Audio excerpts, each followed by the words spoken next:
The Apple iPhone 16 Pro Max is bigger and more powerful than ever. It has a beautiful screen, an excellent camera array, and new camera controls that could change how you approach iPhone photography. Power and battery life both get a boost to make this the big screen smartphone of your dreams. Apple Intelligence offers some useful and intriguing features, but it's not yet the thing that will or should drive upgrades. Still, if you have been holding on to an iPhone 12 or 13 Pro Max, this is probably the moment for a big screen upgrade. It might seem like Apple's phone design strategy is now why mess with a good thing. In some ways, that's true. The iPhone 16 Pro Max doesn't stray far from the aesthetic first established with the iPhone 12, but also carries forward the myriad challenge made over the last few generations, like the smoothed out edges and new action button which replaced the silent switch on the Pro models last year. Its dimensions are close to those to the iPhone 15 Pro Max but enlarged by a few millimeters here and there. The 16 Pro Max is 163mm by 77.6mm by 8.25mm and weighs 227 grams. That's 6 grams heavier, 3.1mm taller, and 0.9mm wider than the iPhone 15 Pro Max. If you are comfortable holding and using the iPhone 15 Pro Max, I suspect you will have no trouble with the iPhone 16 Pro Max. I can't say the new phone feels substantially larger in my hand, but I do notice the difference in screen size. The bottom edge features microphone and speaker perforations, along with a USB-C port that, with the right cable, can support Thunderbolt 4 data transfer speeds. There's also a speaker slot along the very top edge of the display. Together with the bottom edge speaker, this phone can produce undistorted room-filling sound. Highs are sharp, mids are strong, and bass is good for the device size. Button placement is mostly identical to last year, with the volume buttons and action button on one side and the larger power or sleep or CD button on other side. They are joined, however, by a new button, camera control, roughly the same size as the power button. The camera control button is a multi-purpose control that can recognize physical presses and lighter presses to enable haptic response and gestures. It offers instant access to the camera and with those other presses and gestures to various virtual millimeter lenses and camera settings. The materials and build quality are once again excellent. Apple used grade 5 titanium on the body over a graphite-clad aluminum substructure.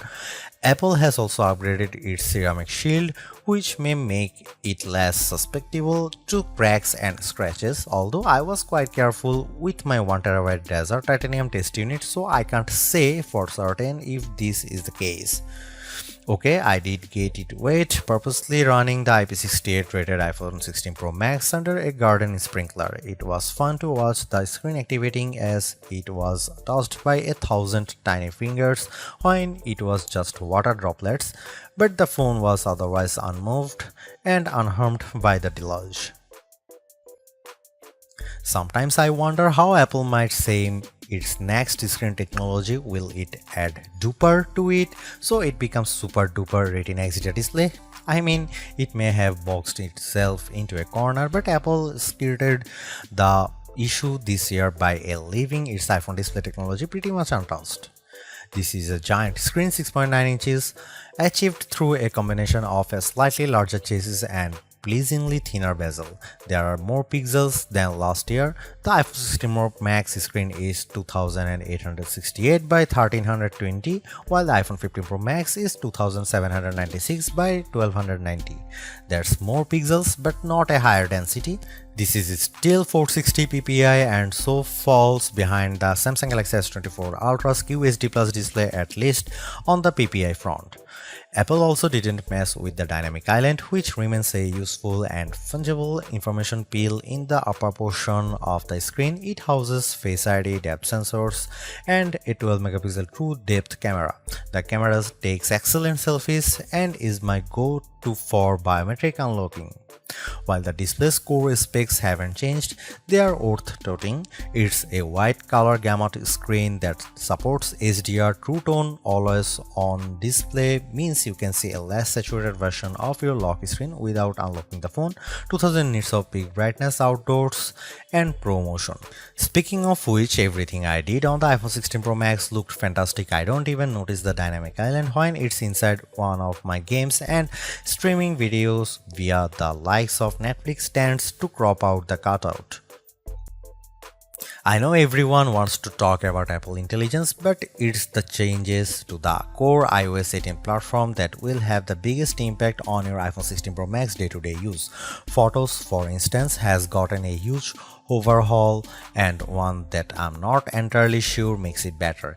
It's a situation of who moved my cheese, as many of your core features may have shifted or been replaced. The Photos app now defaults to search and collections, which might throw people who are expecting to see their photo library. Still, if they get used to using search for some natural language queries that yield useful image results, they might be pleasantly surprised. The iOS interface is now more customizable, and if you want, you can leave spaces in your app grids. You still can't place an app icon in space that, say, straddles two spaces in the invisible grid, but I think people will appreciate this new level of flexibility. Apple seems a bit obsessed with summarization. Summaries exist in writing tools and in the new Safari, which has a slightly hidden highlights feature. Look for a tiny hamburger menu on the left side of the address bar. You can use that to turn it on, and it will take, for example, a lengthy New Yorker article about Ronald Reagan and condense the thousands of words into a paragraph summary. Impressive. So I worry that such a boil down might leave out important nonsense. There's even a new passwords app that consolidates and surfaces all the password feature Apple has previously hidden in features like keychain. Now you have an easy to access app to manage sometimes confusing password and security word. One of my favorite new iOS 18 features is Math Notes. Inside Notes, you can scribble any question, and when you put an equal sign at the end of it, Math Notes automatically solves it and writes the answer in what will look just like your own penmanship. It's a smart bit of machine learning. None of this is as sexy as Apple Intelligence, but this and the myriad of other changes coming with iOS 18 might be more readily practical than what you can currently do with Apple's AI efforts. Apple's 13-year-old digital assistant has burst out of its floating bubble, and now when you summon it, takes over the whole screen. I switched between calling Siri by name and using a long press on the power button to call it, and each time the entire screen was encased in a beautiful multicolor glow. The display almost appears to flash when you press that button, and when you make your request, the screen pulses in response. Siri really seems more alive than ever. This, too, might be the most exciting part of the update. Apple Intelligence features that give Siri access to information about you on the phone to make its responses more contextually relevant are not here yet, nor are app insights that might help dig into applications to enable features and actions. Instead, we get a Siri that is somewhat better at handling the ahs and ums that sometimes happens when you are trying to craft a Siri prompt. I found that Siri can understand some confused talk, although if you are nearly incoherent, Siri will be lost too. Siri did well on some question and was effective at opening the FaceTime camera when I said I wanted to take a selfie. It also did well when I asked how I could share my Wi-Fi password, returning a concise step-by-step guide. One other nice Siri update is the text to Siri. All it takes is 3 taps on the bottom of the screen to open a Siri window in which you can type in your prompt. It's a nice, discreet way of getting the answer or help you need. Writing tools, which you can find when you type text in notes, emails, or messages, offers to make your writing better in a variety of ways. I'm a confident writer and communicator in email and messaging, so AI assistance in these tasks doesn't appeal to me. There are 2 million who feel otherwise and may find these tools useful. I noticed how while writing tools offers to make your text more professional, concise and friendly, it does a stellar job of never losing a misconstructing the meaning of your original text. Photos is where Apple Intelligence shines. The new cleanup option in Edit is effective at removing unwanted objects from phone. When I opened a photo and tapped the cleanup eraser icon, it immediately offered to remove a few people from the background of my photo. I wanted to keep them, so I choose an object I wanted to remove, drawing over it. Precision is not a necessity. I drew over parts of it and cleanup identified the complete object. When I took a picture of my wife at an outdoor restaurant, I noticed that you could still see all the cars parked behind her. I used cleanup to remove them one by one. It did a good job. In all, Apple Intelligence shows early promise, but compared Google Gemini and Galaxy AI, it seems a bit limited. Siri still doesn't have that open LLM feel where you could ask it almost any question or solve any problem. There is no AI image generation, not even the promised Gen emojis. It's still an English-only tool, and the promised third-party integration with ChatGPT and potentially Gemini have yet to materialize. It's a good effort, but this version of Apple Intelligence is not the one that will spark a billion upgrades. While Apple hasn't radically changed the iPhone's camera array, there are enough changes in hardware, software, and image processing, along with the aforementioned camera control button to make the imaging system feel fresh and new. On paper, we have just one notable megapixel upgrade, the 48-megapixel ultra-wide camera, which will not only improve wide-angle shots but has a measurable impact on macro quality. Still, even though Apple didn't squeeze a much higher pixel count into the main camera, it did upgrade the sensor and is promising much faster shutter speeds, and the autofocus is now enhanced with dual autofocus sensors. These are the kinds of incremental changes that should improve both the experience of using the quality delivered by the main camera sensor, but they are also hard to measure. More on that in a bit. The 12-megapixel 5x optical zoom is essentially unchanged from last year's iPhone 15 Pro Max. The biggest news here is found not on this phone but on its little brother, the iPhone 16 Pro, which also gets the Tetra Prism lens. Last year's Pro model was stuck with a just 3x optical zoom camera. Similarly unchanged is the 12-megapixel FaceTime camera on the front. Here are some camera samples of iPhone 16 Pro Max.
By every metric, the iPhone 16 Pro Max's new A18 Pro SoC is a beast. It outperforms the A17 Pro and Qualcomm's Snapdragon 8 Gen 3 in most benchmarks. While Apple isn't backing the CPU with as much memory as you might find in, for instance, a Google Pixel 9 or Samsung Galaxy S24 Ultra, the iPhone 16 Pro Max and its A18 Pro chip make good use of the 8GB it has. That the iPhone 16 Pro Max is essentially a mini computer in your pocket should surprise no one. Apple Silicon has provided ample power for everything from everyday productivity tasks to 4K video editing and AAA console gaming.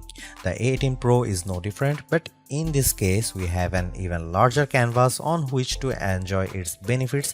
I'm not sure I could find a task this phone couldn't handle. If I have one criticism, it's that the phone does seem to get a bit warm during, for instance, gameplay and video editing in CapCut. I don't know if this is the graphite covered aluminum substructure more efficiently delivering heat from the chip to the body or the phone overworking. The good news is that this does not adversely impact performance or battery life. Call quality was good, and I am pleased to see that this is now a future-leaning platform with Wi-Fi 7 support. There's also Bluetooth 5.3 support and second generation ultra-wideband. It helps in my Find My app, which I used when I purposely misplaced my new AirPods 4. In the US, the iPhone is now eSIM only, which I like, although some people miss the physical SIM card. I appreciate the ease of switching eSIMs from one phone to other and how easily the iPhone 16 Pro Max lets you switch between multiple eSIM numbers on the iPhone 16. The iPhone 16 Pro Max have everything we have come to expect in a year-over-year upgrade even without Apple Intelligence. The 6.9-inch iPhone 16 Pro Max have a slew of upgrades including a good battery life, outstanding photo and video chops and iOS 18. The iPhone 16 Pro Max are excellent phones worthy of a spot in your pocket if you can afford them.